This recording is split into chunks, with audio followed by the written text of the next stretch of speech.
নমস্কার গাইস, আজকে আমি আপনাদের সঙ্গে নতুন একটা টপিক নিয়ে আলোচনা করব।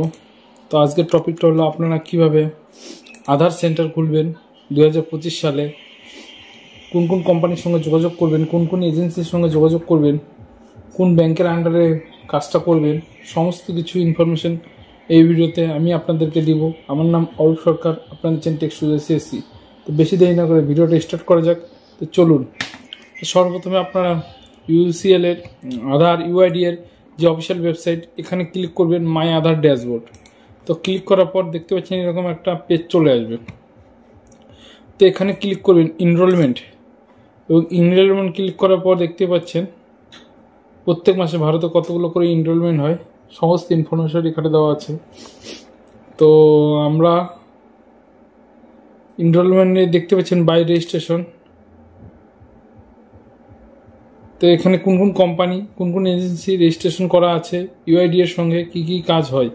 তো এখানে সর্বপ্রথম দেখতে পাচ্ছেন সিএসসি গভর্নমেন্ট, এর শেয়ার সব থেকে বেশি, কারণ এই গোটা ইন্ডিয়াতে বেশি সাপ্লাই করে। তো সিএসসির মাধ্যমে আপনারা শুধুমাত্র মোবাইল নাম্বারই আপডেট করতে পারবেন, তাছাড়া আর কিছু করতে পারবেন না।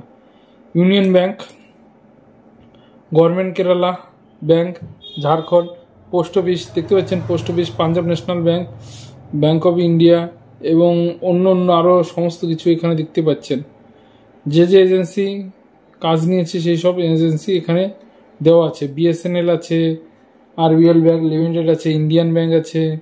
তো এখানে দেখতে পাচ্ছেন ফিনো পেমেন্ট ব্যাংকও আপনারা পেয়ে যাবেন। তো এই কোম্পানিগুলোর সঙ্গে যোগাযোগ করে আপনারা এজেন্সি নিতে পারবেন, এবং সেই সঙ্গে সঙ্গে আর একটা কোম্পানি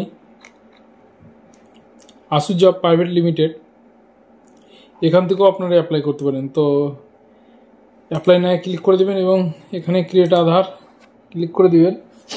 দেওয়ার পর পেজটা খুলে যাবে। তো দেখতে পাচ্ছেন রিক্রুটমেন্ট। তো আপনাকে প্রথমে তো 12 পাস হতে হবে এবং আপনার NSEIT পাস মানে আধার সুপারভাইজার কিংবা অপারেটর সার্টিফিকেট থাকতে হবে, এবং সেই সঙ্গে সঙ্গে আপনার কম্পিউটার বেসিক নলেজ থাকতে হবে, এবং আপনার পুরোপুরি স্কিল থাকতে হবে। তো গাইস, এখানে আপনাদের ল্যাঙ্গুয়েজ মানে ভালোভাবে আপনাদের বলতে, কাস্টমারের সঙ্গে বলতে এবং বুঝাতে জানতে হবে, এটার অত ফ্যাক্টর নেই। এবং এখানে দেখতে পাচ্ছেন কোন ব্যাংকের আন্ডারে কিংবা কোন সংস্থার আন্ডারে নেবেন। বিএসএনএল হলে বিএসএনএল, পিএনবি হলে পিএনবি, পিএনবির আন্ডারে কী কী আছে, পাঞ্জাব ন্যাশনাল ব্যাংক, বঙ্গীয়, দক্ষিণ, তো অনেকগুলো আছে, পঞ্চারণ। তো পাঞ্জাব ন্যাশনাল বঙ্গীয় দিয়ে দিলাম, এবং এখানে ডিস্ট্রিক্ট কোনটা সেটা দিয়ে দিবেন। এখন আপনার ফার্স্ট নাম আধার কার্ডে যেটা আছে সেটা বসিয়ে দেবেন, ডেট অফ বার্থ এখানে সঠিকভাবে বসিয়ে দেবেন, এখানে আপনার পাসপোর্ট সাইজ ছবি সঠিকভাবে আপলোড করে দেবেন, এবং ছেলে হতে গেলে ছেলে, মেয়ে হতে গেলে মিলে, ম্যারিড হতে গেলে ম্যারিড, আনম্যারিড হতে গেলে আনম্যারিড, হিন্দু, এবং এখানে আপনার এসসি জেনারেল যেটা আছে সেটা, ইমেল আইডি, মোবাইলের সঙ্গে আধারের সঙ্গে যেটা লিঙ্ক আছে সেটা, এবং সেই সঙ্গে সঙ্গে এখানে mobile number, alternate phone number, এবং এখানে আধারের যে নামটা আছে অ্যাড্রেস, সেই অ্যাড্রেসটা এখানে বসিয়ে দেবেন, পিনকোড, স্টেটটা এখান থেকে সঠিকভাবে বসিয়ে দেবেন, এবং এখানে কোয়ালিফিকেশন এবং সার্টিফিকেট, কোয়ালিফিকেশনের সার্টিফিকেটের ফটো এখানে সঠিকভাবে দিয়ে দেবেন।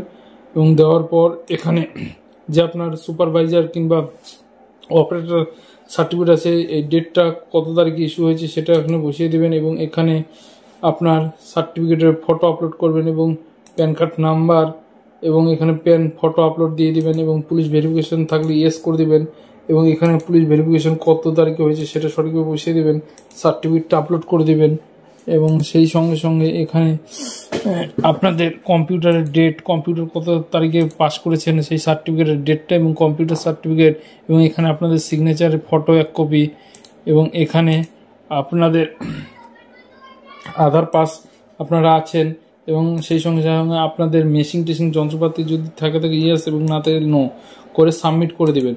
এবং গাইস, আপনারা কাউকে অগ্রিম কোনো রকম টাকা পয়সা দেবেন না, কারণ আপনার সমস্ত কিছু ব্যাংক থেকে আপনাদের সিগনেচার এবং আপনাদের যে এনরোলমেন্ট নাম্বারটা দেওয়া হবে, আপনাদের অথরাইজ লেটার, সেটা ব্যাংক থেকে সিগনেচার করে আপনাদের কোম্পানির আন্ডারে চলে যাবে, এবং ওখান থেকে সমস্ত কিছু প্রসেসিং হওয়ার পরই আপনারা পেটে করবেন। তাছাড়া কোনো রকম আগে কোনো রকম টাকা পয়সা দিয়ে কোনো রকম সেটেলমেন্ট করবেন না, এবং আপনাদের কোম্পানির নামে বলবে যে অনেক ফ্রড লোক আপনাদের বলবে যে আসুজা কোম্পানি থেকে এসেছি আমরা, আপনার এটা করে দেবো, এত টাকা লাগবে দিয়ে দিন। তো কাউকে অগ্রিম কোনো রকম টাকা পয়সা দেবেন না, তো বলবেন আগে কাজ করে দেন তারপরে আপনাকে টাকা দিব, না ছাড়া আপনার সঙ্গে ফ্রড হতে পারে। তো এইটুকু ইনফরমেশন দেওয়া ছিল। যদি ভিডিওটা ভালো লাগে অবশ্যই লাইক কমেন্ট শেয়ার করতে ভুলবেন না। আজকের জন্য ব্যাস এটুকুই। আপনার সবাই ভালো থাকুন, সুস্থ থাকুন, আবার দেখা হবে নেক্সট ভিডিওতে। ধন্যবাদ।